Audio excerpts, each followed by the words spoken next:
Ketentuan ini sebenarnya masih sama. Ini hanya diperjelas saja.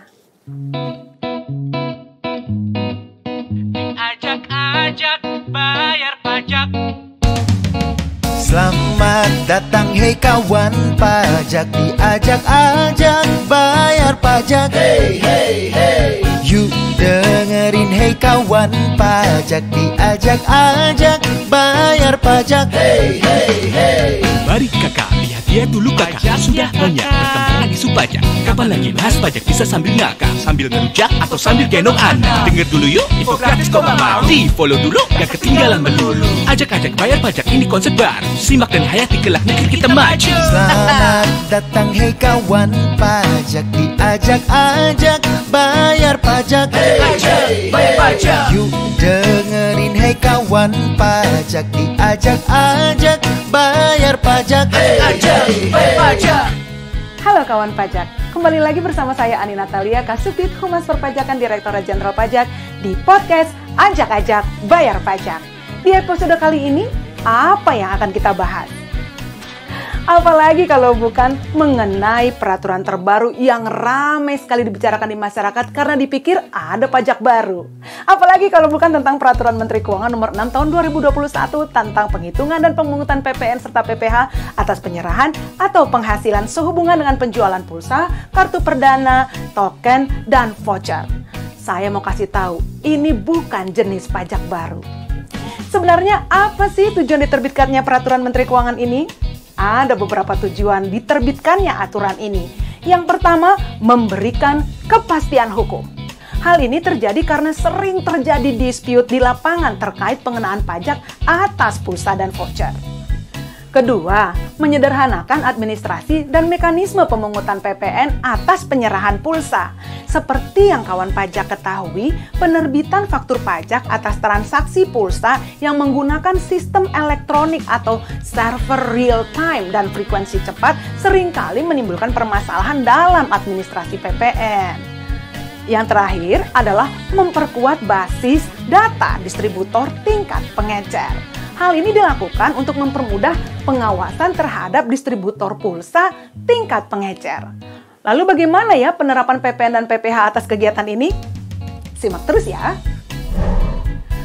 Untuk pulsa dan kartu perdana, pemungutan PPN hanya sampai distributor tingkat 2 saja. Sehingga untuk rantai distributor selanjutnya, seperti dari pengecer ke konsumen langsung, tidak perlu dipungut PPN lagi. Sehingga mekanisme pemungutan PPN-nya diperpendek, di mana sebelum ada aturan ini sampai ke pengecer.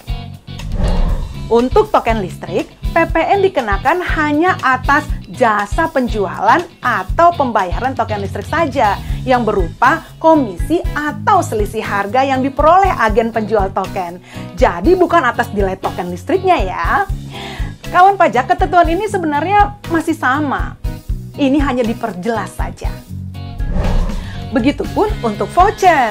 PPN hanya dikenakan atas jasa pemasaran voucher berupa komisi atau selisih harga yang diperoleh agen penjual voucher, bukan atas nilai voucher itu sendiri.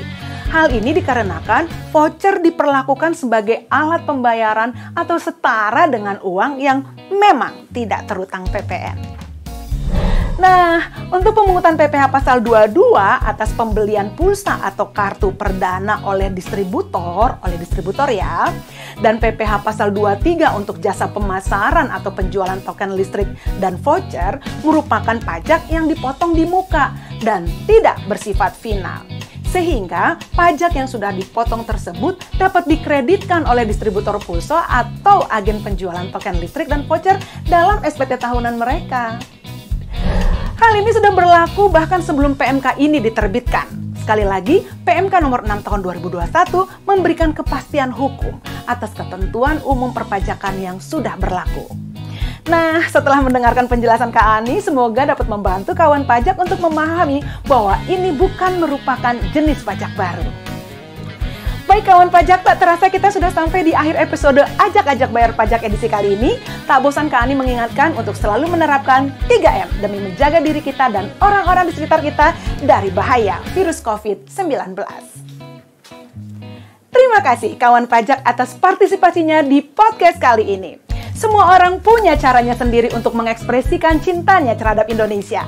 Ini cara kami, ajak-ajak bayar pajak. Saya Ani Natalia beserta kru yang bertugas pamit undur diri. Sampai jumpa di podcast Ajak-ajak bayar pajak selanjutnya.